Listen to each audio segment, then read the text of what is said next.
Observation ટેબલની આપણે વાત કરીએ તો આપણી પાસે ઓબ્ઝર્વેશન ટેબલ છે. તમે જોઈ શકો છો ઓબ્ઝર્વેશન ટેબલમાં કે વોલ્ટ પર ડિવિઝન કેટલા છે અને ટાઈમ પર ડિવિઝન કેટલા થાય છે અને એકચ્યુઅલ વેલ્યુ આપણે કેટલી છે અને મેઝર વેલ્યુ CROમાં આપણે કેટલી કરીશું. તો આપણે ડીસીનું આપે તો ડીસીમાં આપણે વોલ્ટ પર ડિવિઝન જ છે, ટાઈમ પર ડિવિઝન આવશે નહીં, કારણ કે ડીસીની અંદર કોઈ ફ્રિકવન્સી હોતી નથી. બરાબર છે. એસી અને સ્ક્વેર વેવ છે એની અંદર આપણે ફ્રિકવન્સી કેટલી થાય છે એ આપણે મેઝર કરી શકશું ટાઈમ પર ડિવિઝનમાં. તો આપણે વોલ્ટ પર ડિવિઝનની આપણે વાત કરીએ તો તમે જુઓ છો કે CROની અંદર આપણે જોયું એ મુજબ તો વોલ્ટ પર ડિવિઝનમાં આપણો જે કાપો છે એ 2 વોલ્ટ ઉપર છે. એટલેનો મતલબ શું છે કે ભાઈ એક કાપા બરાબર મારા 2 વોલ્ટ થાય છે. આ એક આખું સ્ક્વેર છે, આ સ્ક્વેરની અંદર જે તમને કાપો દેખાય છે એ કાપો 2 વોલ્ટ બરાબર થાય છે. બરાબર છે. તો હવે મેં અહીંયા આ મારી સર્કિટમાં મેં ફૂલ વોલ્ટેજ 12 વોલ્ટ આપી દીધા છે, ફૂલ 12 વોલ્ટ આપી દીધા છે. હવે આને હું જ્યારે અહીંયા મૂકીશ તો એ વસ્તુ આખી CROમાં જશે અને તમે જુઓ છો કે CROનો જે DC લાઇન છે એ તમે થોડીક ઉપરની બાજુ તમે જુઓ છો. હવે જુઓ તમે કે વોલ્ટ પર ડિવિઝન મારા છે 2 વોલ્ટ પર ડિવિઝન છે મારા. બરાબર છે. હવે તમે જુઓ છો કે આ એક કાપા બરાબર 2 વોલ્ટ છે એટલે અહીંયા 0, 2, 4, 6, 8. બરાબર. હવે ઉપર હકીકતમાં 10 અને ઉપર બીજા 2 હજી બીજા 2 કાપા હોવા જોઈએ, પણ આની એરરના લીધે આપણે એ વસ્તુને આપણે એરર આમાં બતાવીએ તો એકચ્યુઅલ વેલ્યુ જે છે એ મારી 12 વોલ્ટ છે, મારી એકચ્યુઅલ વેલ્યુ 12 વોલ્ટ છે અને મેઝર વેલ્યુ જે છે મેઝર વેલ્યુ આપણી પાસે છે 2, 4, 6, 8. 8 કરતાં થોડીક ઉપરની બાજુ જાય છે એટલે સપોઝ કે હું એ લખી લઉં છું દેટ ઇઝ 8.5 વોલ્ટ જેટલી એરર આની અંદર આપેલી છે. બરાબર છે. આ મારી 2 વોલ્ટ પર ડિવિઝન છે. એ જ મુજબ દાખલા તરીકે હું 5 વોલ્ટ ઉપર રાખું છું, 5 વોલ્ટ ઉપર રાખું છું. બરાબર.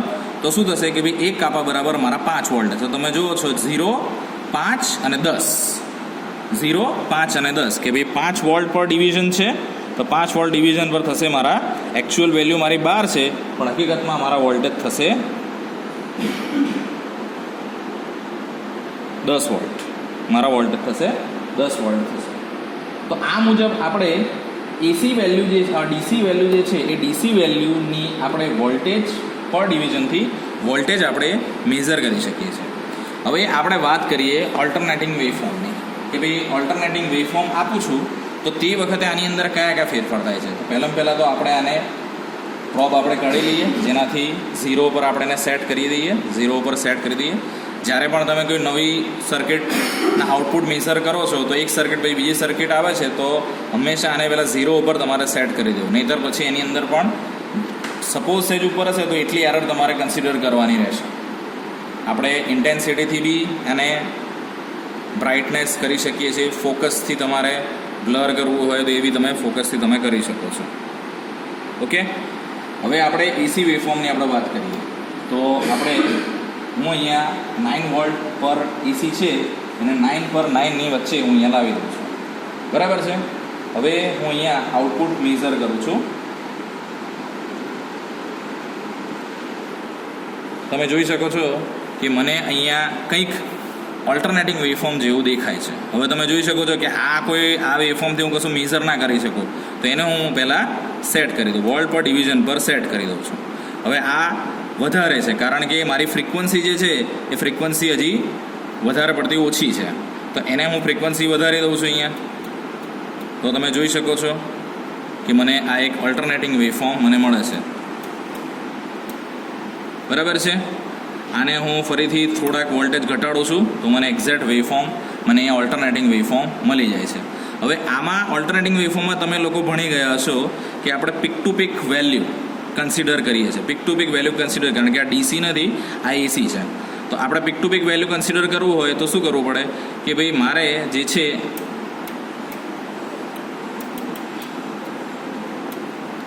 વેવફોર્મ જે છે એ વેવફોર્મને હું સહેજ ઉપરની બાજુ લઈ જાઉં છું કે જેનાથી મને મેઝરમેન્ટ કરવામાં પ્રોબ્લેમ થાય નહીં. હવે તમે જોઈ શકો છો કે મારા વોલ્ટ પર ડિવિઝન કેટલા છે 1 છે. હવે આ ક્યાં જાય છે તો કે ભાઈ ઉપરની બાજુ જાય છે.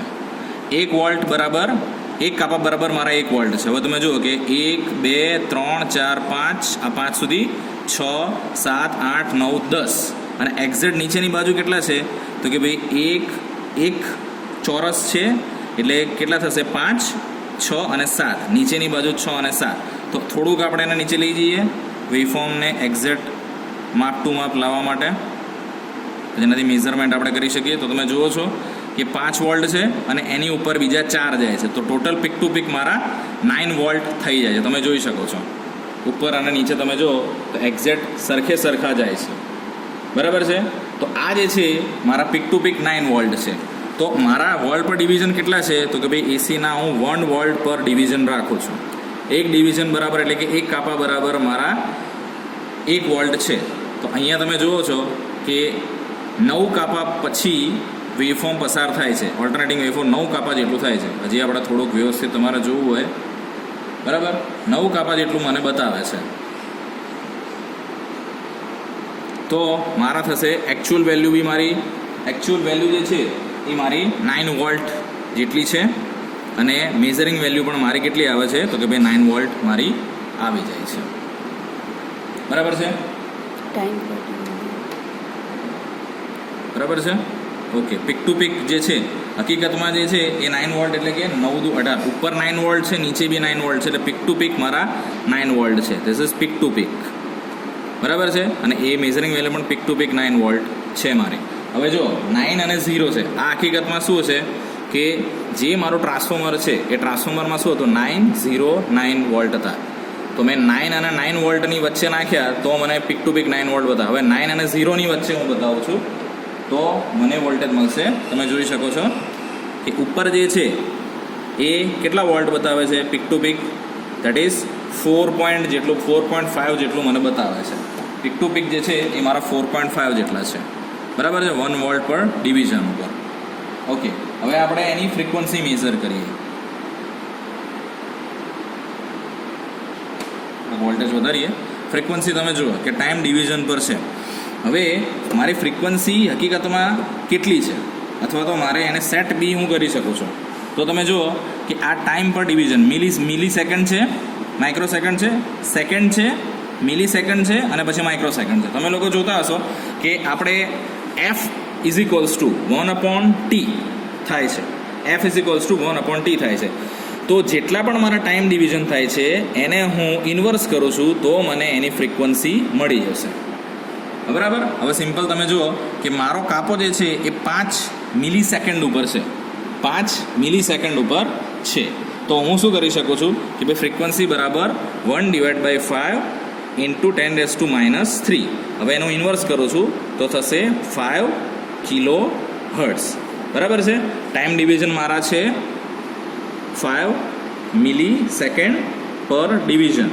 તો મારી એકચ્યુઅલ ફ્રીક્વન્સી મારી થશે દેટ ઇઝ 5 × 10⁻³ ફ્રીક્વન્સી થશે મારી 5 × 10⁻³ એટલે આ ફ્રીક્વન્સી જે છે મારી એ કેટલી થશે? તો કે ભાઈ 5 કિલો હર્ટ્ઝ જેટલી મારી ફ્રીક્વન્સી થશે.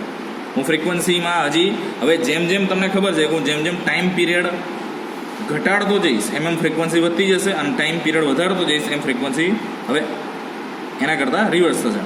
તો હું જોઉં છું અહીંયા ટાઈમ પીરિયડ ઘટાડું છું, તો તમે જુઓ છો ટાઈમ પીરિયડ ઘટાડું છું તો શું થાય છે? ફ્રીક્વન્સી વધતી જાય છે. જુઓ તમે આ ટાઈમ ડિવિઝન ઘટાડું છું એ મુજબ વધારું છું તો ફ્રીક્વન્સી ઘટતી જશે. ટાઈમ ડિવિઝન વધારો તો ફ્રીક્વન્સી ઘટતી જશે. ટાઈમ ડિવિઝન વધારીશ તો ફ્રીક્વન્સી ઘટતી જશે, બરાબર. તમે જોઈ શકો છો વોલ્ટેજ હું ઓછા કરું છું. તમે જુઓ કે આ ફ્રીક્વન્સી વધી ગઈ, બરાબર છે. હજી હું ટાઈમ ડિવિઝન ઘટાડો કરીશ તો હજી વધારે ફ્રીક્વન્સી વધતી જશે. ટાઈમ ડિવિઝનનો વધારો કરતો જઈશ તો ફ્રીક્વન્સી ઘટતી જશે. તમે જોઈ શકો છો, બરાબર. તો આ મુજબ હું ઓલ્ટરનેટિંગ વેવફોર્મના પીક ટુ પીક વેલ્યુ અને એની ફ્રીક્વન્સી કઈ રીતના મેઝર કરી શકીએ એ આપણે અહીંયા જોયું. હવે આપણે જે છે એ સ્ક્વેર વેવની આપણે વાત કરીએ તો સ્ક્વેર વેવમાં પણ સેમ મેઝરમેન્ટ બી આ રીતે જ છે, પણ એના શેપ જે છે એ શેપ અલગ રીતે આવશે. તો આપણે એને શેપ જોઈએ તો આપણે એ જ ટેસ્ટિંગ ફ્રીક્વન્સી જો આપણે લઈએ તો તમે જુઓ તો વોલ્ટેજ કેટલા થયા આના, તો કે ભાઈ અહીંયા 0.5 વોલ્ટ આપણને આપેલા જ છે. તો મારા દાખલા તરીકે